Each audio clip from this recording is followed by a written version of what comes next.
né, professor? Pois bem. Boa noite, pessoal. Boa Boa noite. noite. Sejam todos bem-vindos, né? Nós estamos com o limite máximo aí que o Zoom permite. Eu acho isso muito interessante. Obrigado por apoiarem, né? É uma causa nobre aí e a FANS não poderia ficar do lado de fora, né? Agradecer a quem então, a gente lançou a ideia, ela abraçou na mesma hora, né? Vai fazer a mediação, nossos convidados, a Karine que se responsabilizou em criar a página e a reunião, né? Abrir, eu fui recebido com a carisma de sempre dela, né? A simpatia de sempre quando eu entrei aqui, que é peculiar a ela, né? Mas, pessoal, é importante o dia de hoje, não teve aula, justamente para a gente poder fazer esse evento, poder conversar, né?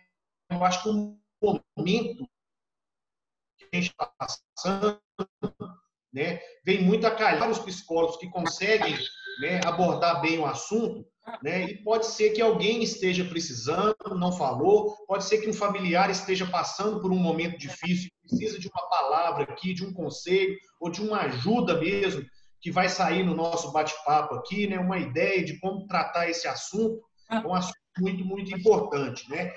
A FANS tem um lado social, né, que faz parte dos princípios dela, né, e participar, né, da campanha do Setembro Amarelo faz parte, né, do calendário da FANS. Como não podemos fazer em nosso auditório, como fizemos ano passado com as turmas, né, na parte da manhã, eu acho que foi muito legal, né, refletiu bem em Nova Serrana, não podemos, então vamos fazer internamente, né, e que vocês repassem isso depois, o que vocês vão ouvir, as experiências que vão ser colocadas aqui, porque com certeza esse momento é um momento aí difícil. Eu espero que o que for discutido aqui conforte alguém, leve uma ideia para casa de alguém que precise.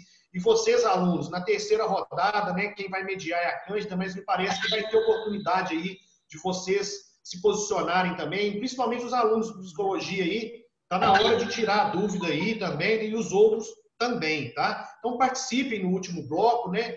E façam suas perguntas. O chat está aí também, né? Se quiserem mandar alguma pergunta, tá? Nós vamos distribuir 2 pontos, né? Que são 2 pontos extras. O Tiago Mendes, que é o coordenador nosso, vai explicar depois, né? E eu espero que seja, né, um encontro que reflita, né? E que todos possam pensar, ó, eu posso ajudar alguém com uma palavra, com um apoio, é o que o pessoal está precisando hoje, tá bom? Muito obrigado e bom evento para nós. Cândida. Obrigada, Helder. Boa reunião lá e a gente fica aqui na expectativa de boas notícias, né? Antes da gente começar, eu vou passar aí para o Tiago Mendes primeiro, né? Que ele vai só explicar para vocês sobre esses 2 pontos que o Helder mencionou aí. O Tiago vai explicar como que vai se dar isso e logo em seguida a gente já abre a palavra para o Tiago Ramos, que é o nosso convidado, tá? Vou fazer uma pequena apresentação do Tiago, mas antes o Tiago vai nos falar aí dos pontos. Obrigado, Cândida. Boa noite, pessoal. Estão me ouvindo direitinho, né, Karina? Só sinaliza aí para mim se está tudo ok, beleza. Pessoal que está na sala, que já está aí presente com a gente, para poder garantir, né, a efetivação da presença nesse evento e também garantir os tão preciosos 2 pontinhos aí para essa segunda etapa, fiquem atentos ao chat. Eu vou enviar um link aqui no chat, né, aí no meados, mais para o meio, mais para o final aí da roda, desse primeiro bloco. E esse link deve ser acessado por vocês, alunos. É um link simples, do celular mesmo vocês conseguem acessar, preencher nome completo, alguns outros dados, e isso vai efetivar a participação de vocês, tá? São links diferentes, então não dá para aproveitar o mesmo link do primeiro bloco para o segundo, não, tá? Então, quem está aqui nessa sala, primeiro bloco, vai acessar esse link que eu vou enviar aqui no chat. Fiquem de olho no chat. Uma outra questão que precisa ser esclarecido, os alunos aí de todos os cursos, que são considerados alunos híbridos, né? Aqueles alunos que fazem disciplinas em períodos diferentes. na hora que entrar e acessar o link, vai pedir para informar a turma. Informa a turma que vocês estariam em aula hoje, por exemplo. Ah, professor, mas hoje é um dia que eu estou de folga, não tenho aula, minha grade está vaga. Escolhe qualquer outro período daquele que você faz disciplina nesse semestre, tá? E marca lá. Agora, se der a possibilidade de você participar em mais de um bloco, é só ter o cuidado de marcar o mesmo período, senão a gente fica confuso depois qual que é. Tá? Então, super simples, acesse o link, não esqueçam, porque os 2 pontos estão ligados a essa efetivação aí desse cadastro, desse formulário que a gente vai enviar. Vou enviar no chat, ok? Obrigado, um bom evento para todos e seja muito bem-vindo, Xará Thiago Ramos. Então, nós vamos enviar, né, a nossa conversa, para a gente não perder mais tempo, que já é bem curtinho, né? Eu só queria aqui reforçar o que o Helder trouxe para a gente, que independente de nós não estarmos aí presencialmente, a FANS tem buscado da melhor maneira possível, né, abordar temas importantes como esse do Setembro Amarelo. O nosso curso de psicologia, a gente promoveu a psicologia de uma forma muito rica, com uma participação muito ativa dos nossos alunos também, né? Assim, o que reforça para a gente o compromisso da FANS aí, na pessoa, no colocar a pessoa do Helder como nosso diretor, mas da fundação, com a qualidade do ensino que a gente preza, né? E agora nessa expectativa aí do nosso retorno, mais ainda. Mas, assim, esses momentos só nos fortalecem no caminho certo do que a gente acredita que é por aí, né, gente? Prezando a qualidade, prezando os relevantes para a sociedade, tá? Então, assim, gostaria muito de agradecer o Helder por todo esse empenho dele, né, que ele tem feito esse todo, para que a gente não deixe a peteca cair, né? Para que nós continuemos aí o caminho que a FAN sempre vem trilhando, de buscar o melhor para os nossos alunos, né? Então, eu vou falar em nome de todos nós que estão aqui, agradecer o Helder, né?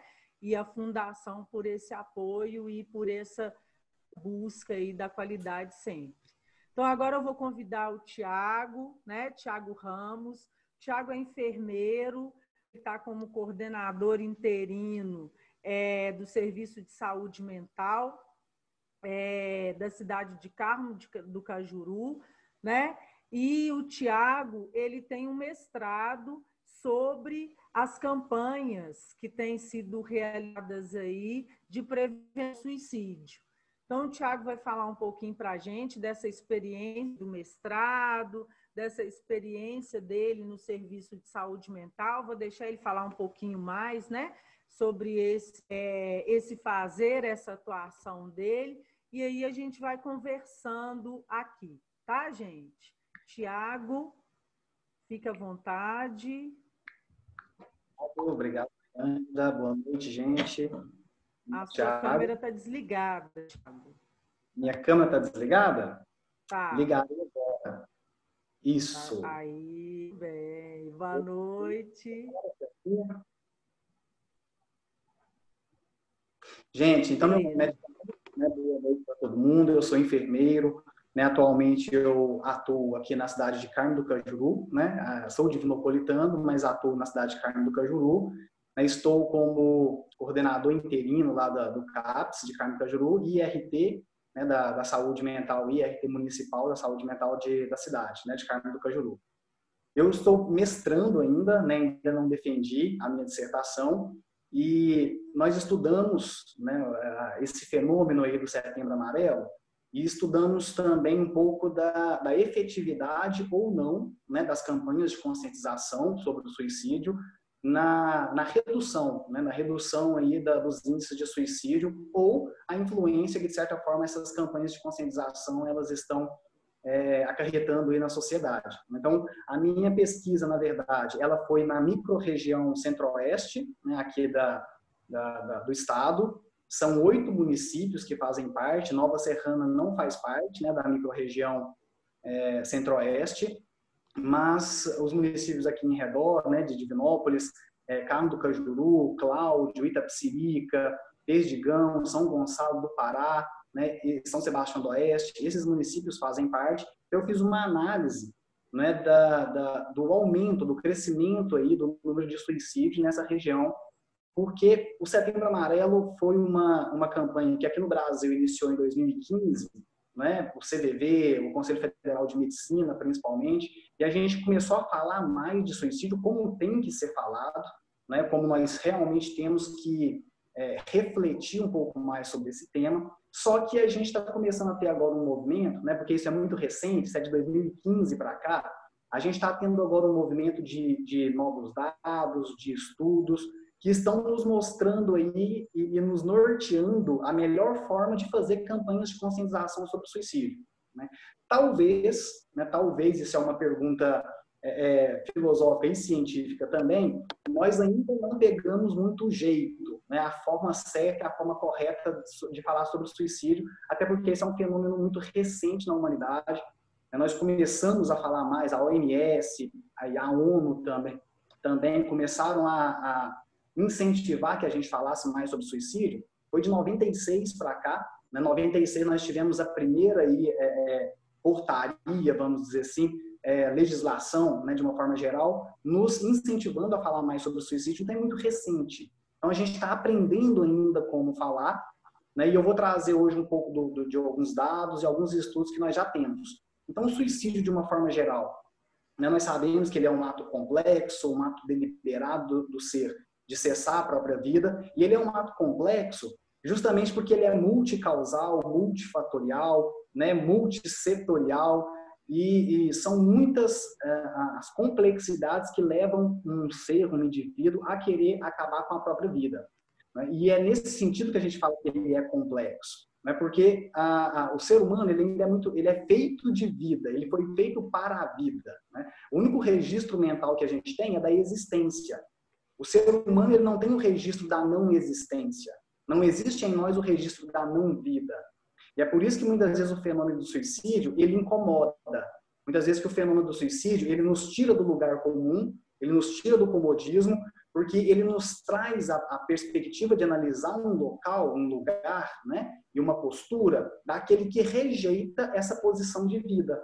Então a gente pega, né, eu estou falando aí para futuros psicólogos, né, e outros cursos também, não quero falar bobagem aqui, mas você pega Freud, por exemplo, ele falava que no inconsciente todos nós pensamos que somos imortais, né? Por quê? Porque não existe no ser o registro da não vida, da não existência. E é por isso que muitas vezes quando a gente vê alguém cessando a própria vida, isso nos tira desse lugar comum, isso nos incomoda. E isso, de certa forma, nos causa aí um certo comichão interno para querer entender esse fenômeno, né? Você pega Schopenhauer, né? Schopenhauer é um filósofo existencialista também, mas ele tinha muito essa pegada de questionar a vida. Então ele dizia que quando um ser humano caía, quando um ser humano suicidava, de certa forma a humanidade inteira tombava com ele. De certa forma a humanidade inteira caía junto com ele. Porque é como se ele deflagrasse e sinalizasse e exteriorizasse uma falha que é humana, uma falha que é nossa enquanto rede, enquanto pessoas que acolhem, que mostram para o outro, ou que tenta sinalizar para ele, de certa forma, a beleza que é estar vivo. Então, quando alguém vai para a não-vida, isso incomoda. Então, o suicídio, os números de suicídio só vêm numa crescente. Quando a gente passou a estudar mais estatisticamente isso, a gente sabe que desde 56, né, a ONU ela soltou esse estudo em 96, dizendo que desde 1956 o índice de suicídio só aumenta em todas as faixas etárias, mas principalmente na faixa etária que vai entre 10 e 24 anos, né, foi o que a ONU liberou num estudo em 1996. E a gente cada vez mais passou a estudar isso, e a ONU veio trazer para a gente a necessidade de falar sobre. Justamente porque era algo silencioso, nós temos que falar muito sobre o suicídio. Então, até 2000, né, em 2000 a OMS solta uma cartilha dizendo dessa necessidade da mídia tratar mais sobre o suicídio, né? E então a gente passou a falar mais sobre isso e a gente passou a estudar mais sobre isso. A gente sabe que também de 96 até 2015, eu vou colocar 2015 como um ponto de corte, porque foi quando iniciou a campanha Setembro Amarelo no Brasil. Então, até 2015, os números também apenas crescentes, né, de suicídio, e aí praticamente todas as faixas etárias. Então, isso nos faz meio que questionar, né, por que esses números estão crescendo. E aí, aqui tem uma questão interessante, porque quando a gente pega esses estudos, né, quando a gente analisa eles, de 2015 até agora, principalmente até 2018, que é quando o DataSUS, né, nos libera mais informações, nos libera dados aí das declarações de óbito, a gente vai perceber que os números continuam crescendo. Então, mesmo depois da campanha Setembro Amarelo, mesmo depois das campanhas de conscientização, a gente sabe que os números de suicídio só estão crescendo. E aí vem a pergunta, será que nossa forma de intervenção está sendo eficaz, no sentido de estar realmente impactando na redução do número de suicídios? Né? Então vem essa pergunta e a gente tem que responder ela estatisticamente, porque disso que eu já falei, os números estão só crescendo. Mas como que eu sei de 2015 para cá, esse número está crescendo além do esperado? Né? Então aí quando a gente vai para os estudos e a gente vê nos testes Q² da vida, né, nos testes T, a gente vê que há uma significância estatística de 2015 para cá. Ou seja, depois que nós iniciamos com a campanha Setembro Amarelo, os números de suicídio aumentaram significativamente. Então, por exemplo, na minha dissertação de mestrado, onde eu analiso os 8 municípios aqui da microrregião Centro-Oeste Mineira, né, eu também, nós chegamos nesse resultado de que os números são significativos, esse aumento, né, nesses 8 municípios. E se a gente for abranger isso para a macro-região, né, para os 53 municípios da região oeste, né, da qual Divinópolis aqui é polo, nós vamos ver que também o suicídio vem aumentando nessa crescente. E aí vem essa questão, né? Porque a campanha Setembro Amarelo, ela é para quem? A campanha Setembro Amarelo, ela é para toda a população, né? Para a gente instrumentar aquele que não tem pensamento suicida, para a gente instrumentar aquele que não tem ideação suicida, para ele saber identificar, para ele saber detectar e ele encaminhar, né, as pessoas ali que estão com esse pensamento, com essa ideação, para um serviço de saúde, né? Basicamente é para isso. Só que aí é que está a questão. Quando a gente fala para esse não potencialmente suicida, nós falamos para a população inteira. Então, ou seja, aquela parcela que é potencialmente suicida, aquela parcela que já tem pensamentos de morte, aquela parcela que já tem uma ideação suicida, aquela parcela que já chegou a planejar em algum momento da vida, esse pessoal, esse público, eles também ouvem essa campanha de conscientização sobre o suicídio. E muitas vezes a gente está vendo agora que tem um efeito contrário, né? Que tem um efeito contágio, que é o chamado efeito Werther, né? Tem esse efeito Werther naqueles que já têm o pensamento. Nós sabemos muito bem, e isso entra como um mito do suicídio, que falar sobre o suicídio induz a pessoa a pensar sobre o suicídio. Isso nós já sabemos que não existe. Os estudos já nos mostram claramente, né, que eu não implanto a ideia de suicídio na cabeça de alguém. Né? Então, falar sobre não implanta a ideia. Mas aquele que já tem o pensamento e aquele que já tem a ideação, essa parcela, quando ele ouve um meio inteiro, né, de certa forma, ele se transforma. E há então esse efeito contrário, e há então esse efeito Werther, né, nesse indivíduo, e é isso que está impactando o número de suicídio. Então, algumas explicações nós estamos tentando buscar para tentar explicar isso. Então, algumas delas, né, que nós já falamos, o efeito Werther, esse efeito contrário, o fato dos profissionais de saúde estarem notificando mais, então isso também pode impactar no número maior de suicídio, mas porque o profissional de saúde ele está falando mais sobre isso e ele está vendo mais a importância de hoje dar essa atenção ao registro. Né? Então, os registros começaram a ficar mais corretos e a gente passou a fazer mais. Nós também temos como uma possível causa a racionalidade com que o profissional acolhe esse sujeito. Porque aqui agora já é uma questão nossa, né, de profissional que está no setor aí, né, nos diversos setores da vida, mas principalmente no setor saúde, né, saúde mental, propriamente dito. quando esse sujeito chega até o serviço, porque ele foi estimulado para isso, e as campanhas de conscientização são feitas para isso, né, para fazer com que essa pessoa busque o serviço, geralmente quando essa pessoa busca o serviço, ele encontra um serviço frio, um serviço protocolar, um serviço que apenas fica preso, não é, em fluxos, e então ele se vê não cuidado, ele não se sente acolhido. Então, essa racionalidade com que o profissional de saúde acolhe esse sujeito que chega até o serviço, também é causa para que ele abandone, também é causa que ele não se adentre, vamos dizer assim, se imbua aí da necessidade do seu tratamento. Então, algumas causas que a gente tem, né, para tentar explicar esse fenômeno, né? O profissional, muitas vezes, ele é muito popular. Então, quais são as críticas? Primeiro eu vou falar das críticas, para depois falar das sugestões de como fazer uma campanha de conscientização. As principais críticas que hoje nós estamos recebendo, né, e eu coloco nós porque eu também sou da saúde mental, então a principal crítica que nós estamos recebendo é uma coisa chamada marketing amarelo, né, da qual nós temos que falar e nós temos que entender sobre isso, porque, né, nós que estamos estudando aí, né, nas diversas graduações, mas principalmente também na pedagogia, na psicologia, né, nós temos que tentar escapar desse marketing amarelo. O que é isso? É falar sobre suicídio uma vez no ano. É falar sobre suicídio apenas em setembro.